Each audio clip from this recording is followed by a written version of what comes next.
Hello बच्चों, तो आओ प्रश्न को देखते हैं। तीन समान घन एक पंक्ति में एक दूसरे से मिलाकर रखे गए हैं। परिणामी घनाभ के संपूर्ण पृष्ठ और तीनों घनों के संपूर्ण पृष्ठ के योग का अनुपात हमें ज्ञात करना है। तो दिए गए प्रश्न की मुख्य अवधारणा की बात करें तो बच्चों यहाँ पर हम देखेंगे, यदि घन के प्रत्येक कोण a इकाई हो तो बच्चों यहाँ पर हमें घन का संपूर्ण पृष्ठ क्षेत्रफल ज्ञात करने का सूत्र प्राप्त हो जाएगा 6 गुनी a का स्क्वायर। इसी प्रकार बच्चों, यदि घनाभ की विमाएं अर्थात लंबाई को हम L से प्रदर्शित करें, चौड़ाई को B से प्रदर्शित करें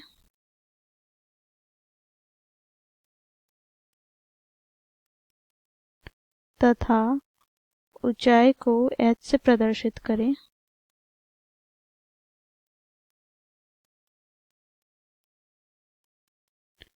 तो इस प्रकार हमें घनाभ का संपूर्ण पृष्ठ क्षेत्रफल प्राप्त हो जाएगा। क्या? तो 6 गुनी L गुनी B प्लस B गुनी H प्लस H गुनी L। तो इस मुख्य अवधारणा की सहायता से बच्चों हम दिए गए प्रश्न को हल करेंगे। तो बच्चों देखो, यहाँ पर हम लोगों ने यहाँ पर माना घन की कोण बराबर a इकाई है। ठीक है, तो बच्चों देखो यहाँ पर प्रत्येक घन का हम क्या करेंगे, संपूर्ण पृष्ठ क्षेत्रफल ज्ञात करेंगे। तो यहाँ से बच्चों देखो, तीन घन समान आकार के हैं, तो यहाँ पर हम लिखेंगे तीनों घनों का संपूर्ण पृष्ठ क्षेत्रफलों का योग बराबर क्या होगा। तो देखो यहाँ पर घन का संपूर्ण पृष्ठ क्षेत्रफल ज्ञात करने का सूत्र होता है 6 गुनी a स्क्वायर। तो यहाँ से हमें प्राप्त हो जाएगा 6 गुनी a स्क्वायर। ये पहले घन का दूसरे घन का 6 गुनी a स्क्वायर प्लस तीसरे घन का 6 गुनी a स्क्वायर। तो यहाँ से हमें प्राप्त हो जाएगा 18 गुनी a का स्क्वायर। ठीक है, अब बच्चों यहाँ पर देखो, इन तीनों घनों को एक ही पंक्ति में सटा कर अर्थात मिलाकर रखा गया। तो यहाँ से हमें ये घनाभ प्राप्त हो गया, जिसकी लंबाई हमें यहाँ पर प्राप्त हो गया बच्चों देखो a प्लस a अर्थात 3a। बच्चों यहाँ पर हम इसकी चौड़ाई की बात करें तो यहाँ से हमें चौड़ाई क्या प्राप्त हो जाएगा, तो ये तो हमें a ही प्राप्त होगा क्योंकि ये घन का कोण ही है। बच्चों यहाँ पर ऊंचाई भी हमें इसकी a प्राप्त होगी। ठीक है,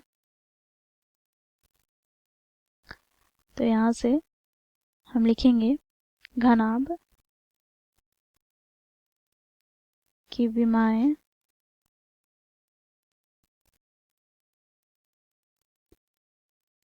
लंबाई कितनी है, तो 3a, चौड़ाई कितनी है तो a, तथा ऊंचाई कितनी है तो h बराबर a है।